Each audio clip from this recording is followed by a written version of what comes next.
Alright, we're starting to add the color. It's not going to look exactly like the image because I'm working on making it look similar to one that this client has already purchased.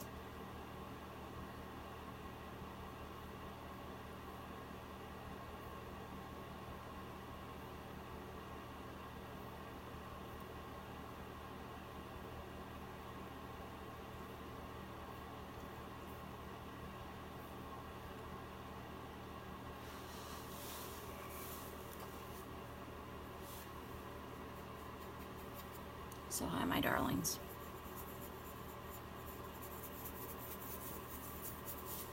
Basically all you do is add the color and then remove, and that's kind of the nature of glazing.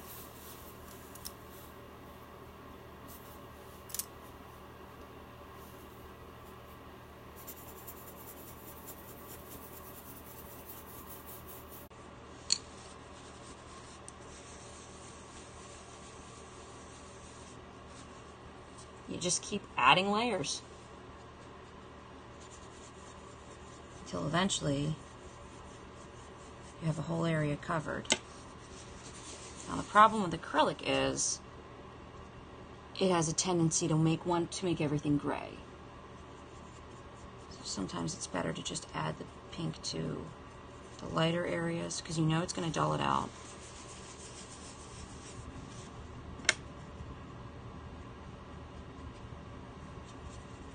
It's really your call.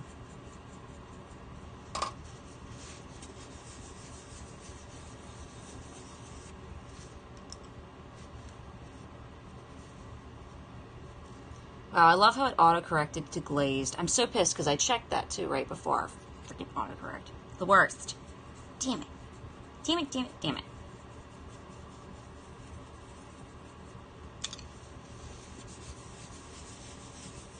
The one thing that will happen from this is everything's going to get gray basically all over. And I'm going to have to go back and re-add the darks and the lights again. But I wanted you guys to see this part of the process because I think a lot of people were curious if it would ever get to this point. And with certain flowers, it doesn't even need to. Like the daisy is already so white, you're not going to see a lot of transition, even when I add it. But because this was a pink flower, you will see the transition. It's just very gradual. It involves me adding and wiping, basically. And that's Ruben's reproduction process. Ruben's process. Rubens. Rubens.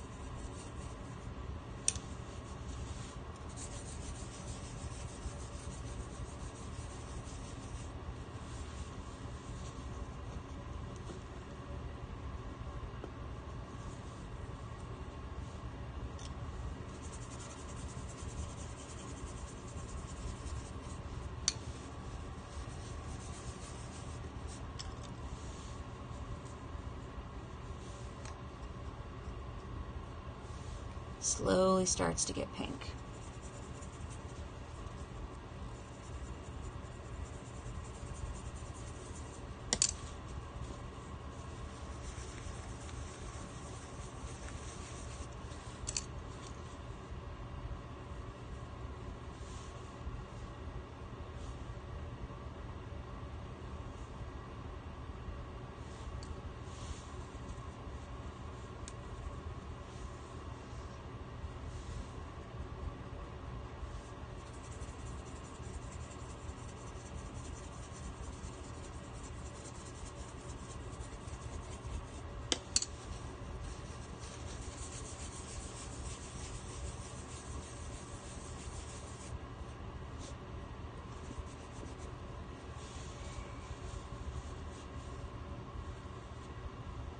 The hardest part of this all, though, is I have to go back afterwards and add, because you can see it's graying up a bit.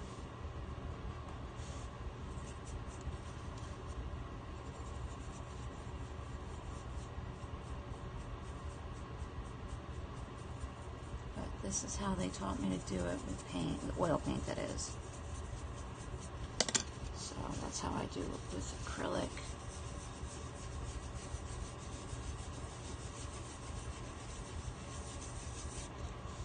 can really start to see the pink starting to come out.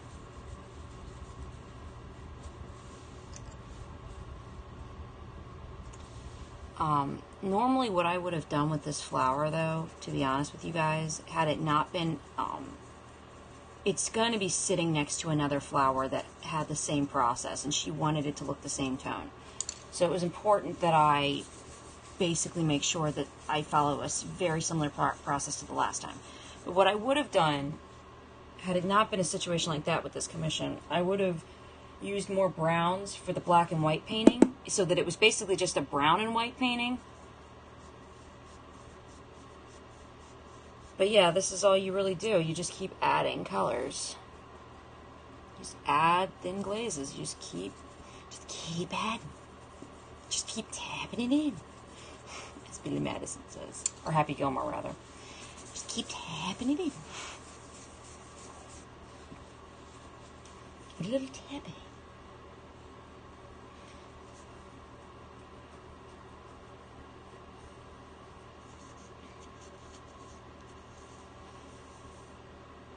Give it a minute to kind of dry all the glazing I just did, and I'll just keep going with it from there.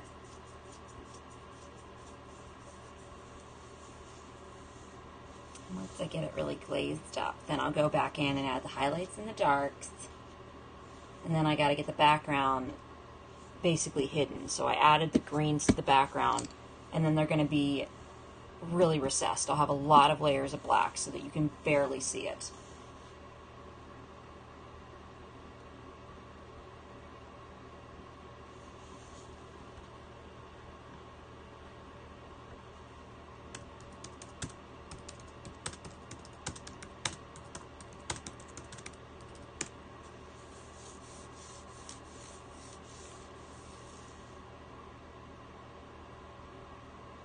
This scope might be ending soon. Sorry guys, my friend might call me.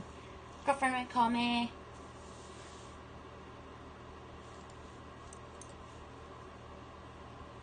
The great thing about this paint is that it's not expensive. So it's no big deal, right? Just adding color. Just adding color.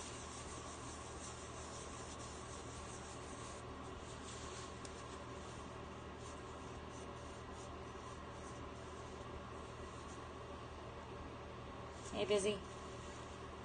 Adding glazes. I don't know how obvious it is on your end, but that's what we're doing right now. It should be looking like it's starting to turn pink. The commission that I'm working on, the client wants it to look like another painting I did, so this piece will not look identical to the flower that you're seeing, that I'm using as reference. It will look like it just has a tone of pink, or purple to it, rather. She wanted it to look more purple because the last flower I did look more purple, which it will once I'm done. I must have too many layers there.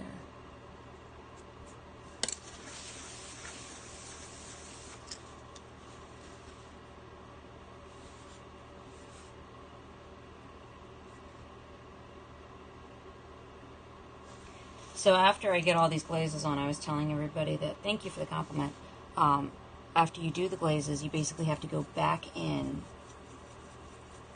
and add highlights again, and dark areas. So you're, like, once you get to a certain point, like once you have the highlights and dark areas built up pretty well, then stop, add the glazes, and then go back and reestablish them.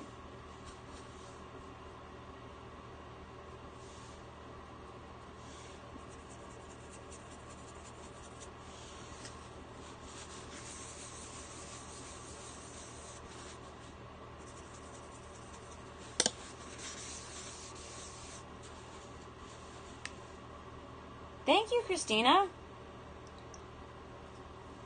Thank you so much, Busy. Appreciate it. Yeah, we're just adding the glazes of acrylic color. This is how I was taught to do it.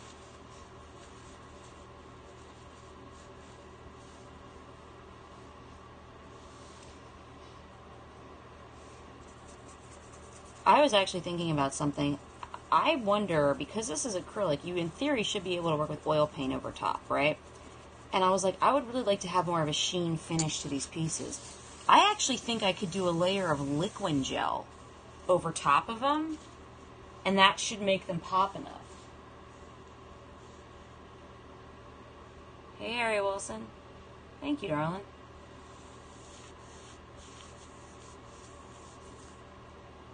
So what I was also saying is that after I add all the glazes, you have to go back in with black and white and just reestablish the highlights, because you lose them when you do these glazes, and that's just kind of the nature of it. So it's like basically what you do is you lay in all the darks and lights, and then you go back in later, and like all these highlight areas that are really bright are going to be, I have to go back in with white over them.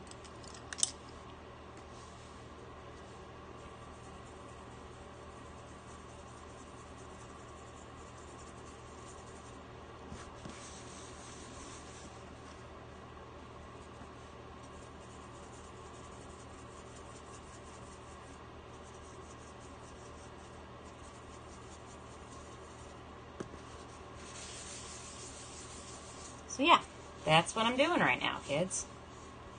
We're just adding color. It's a very relaxing day in Periscope.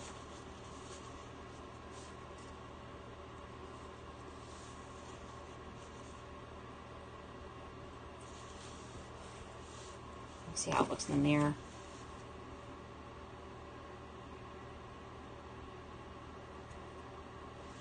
Yeah, just a couple more spots that need to be a little sharpened up with pink, because that's the other problem. When you're adding and wiping, some parts get a little pinker than others, you know? It's not evenly distributed, so you kind of have to go back in, make sure that those areas that seem a little less pink feel more equal, you know?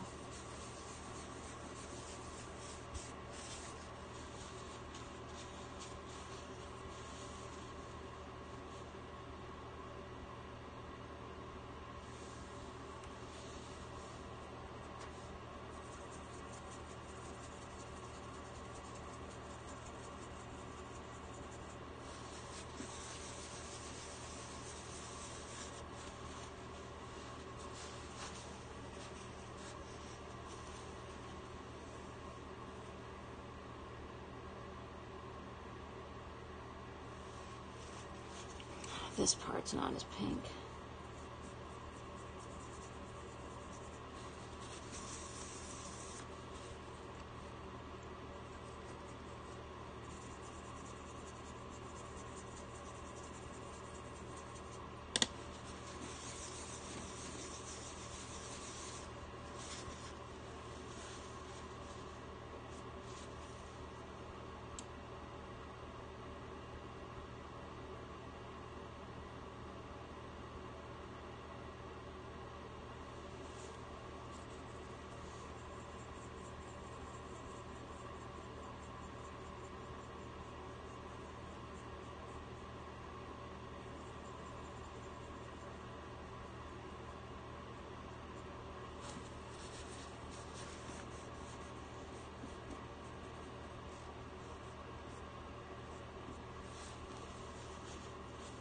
Let me see something really quick.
taking a minute with it, looking at it on camera.